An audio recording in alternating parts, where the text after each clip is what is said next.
सास नंबरी बहू 10 नंबरी। पूरे घर में मालती देवी का हुक्म चलता था। अपनी बड़ी बहू को वो टीवी के रिमोट की तरह कंट्रोल करती थी। चलो देर हो रही है, 12 बजे से पहले लड़की वालों के यहाँ पहुँचना है। हाँ हाँ चलती हूँ। मैं तो भगवान से बस ये दुआ कर रही हूँ कि जिस तरह मेरी बड़ी बहू मेरी मुट्ठी में है, उसी तरह मेरी छोटी बहू भी मेरे इशारे पे नाचे। अरे भगवान, भला इस घर में किसकी हिम्मत है जो तुम्हारे खिलाफ जाने की हिमाकत करे। इस तरह मालती देवी अपने छोटे बेटे की भी शादी कर देती हैं। मालती की छोटी बहू फैशन डिजाइनर का कोर्स करके आई थी। उसका सपना था कि शादी के बाद वो अपना खुद का बुटीक खोले। एक दिन, क्या बात है छोटी, तू तो एक से बढ़कर एक डिजाइन बना लेती है। इसमें कौन सी बड़ी बात है दीदी, आप चाहे तो मैं आपको भी सिखा सकती हूँ। हाँ, फिर हम दोनों मिलकर एक बुटीक खोल लेंगे। लेकिन दीदी, उसके लिए तो बहुत पैसे लगेंगे। हाँ तो क्या हुआ, पैसे माँ जी से ले लेंगे। हाँ हाँ, मेरे पास तो पैसों का पेड़ है ना, तोड़ के तुम दोनों को दे दूंगी। मेरी एक बात अच्छी तरह समझ लो, मैं तुम दोनों को एक ढेला भी नहीं देने वाली। बड़ी आई बुटीक खोलने वाली। ये आप क्या कह रही हैं माँ जी? आप हमारी मदद नहीं करेंगी तो कौन करेगा? अरे अगर बुटीक खोलने का इतना ही शौक है तो अपने माँ बाप से पैसे क्यों नहीं मांग लेती? मेरे पैसों पर क्यों आंख गड़ाए बैठी हो तुम दोनों? इस तरह अपने इरादे स्पष्ट करके मालती देवी वहाँ से चली जाती है। अरे ये क्या दीदी, माँ जी तो साफ मुकर गई। अब हम क्या करेंगे?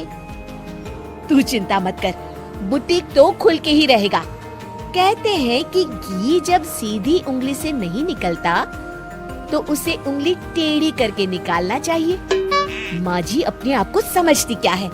पूरी सोसाइटी जानती है कि माँ जी ने अपनी सास को घर से निकालकर उनकी दौलत पर कब्जा कर लिया है।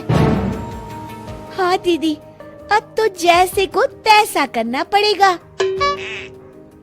फिर दोनों बहुएं मिलकर एक साजिश रचती हैं। एक दिन, अरे नालायक, जरा ठीक तरह से पैर दबा, बिल्कुल मजा नहीं आ रहा।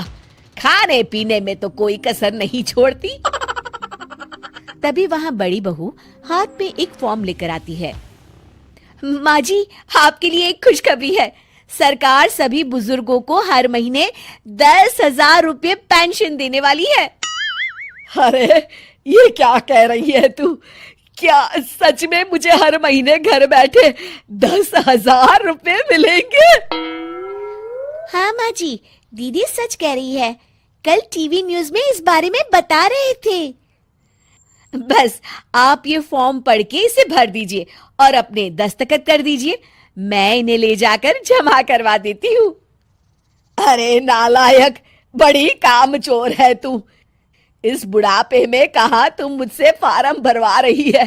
खुद ही भर ले, मैं दस्तखत कर देती हूँ। ठीक है माँ जी।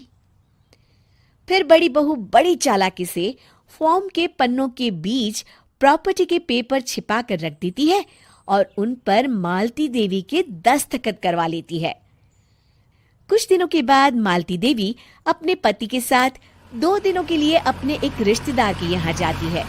दूसरी तरफ दोनों बहुएं पूरे घर पर अपना कब्जा कर लेती हैं। मालती देवी जब अपने रिश्तेदार के यहाँ से लौटती हैं, तब अपने कमरे में ताला लगा देख आग बबूला हो जाती है।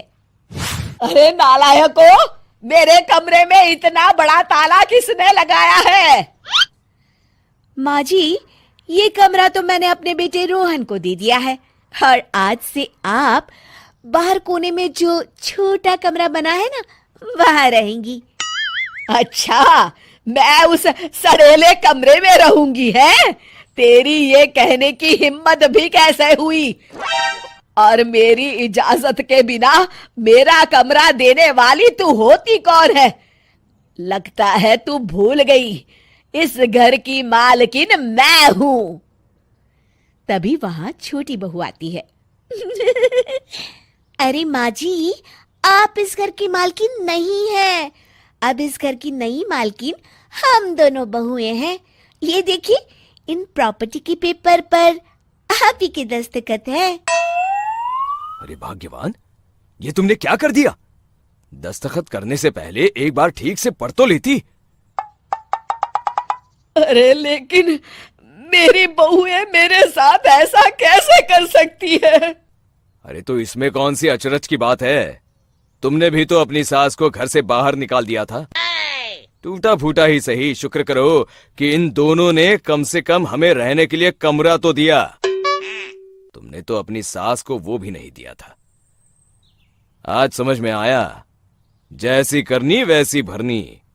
चलो अपना सामान उठाओ और चलते हैं।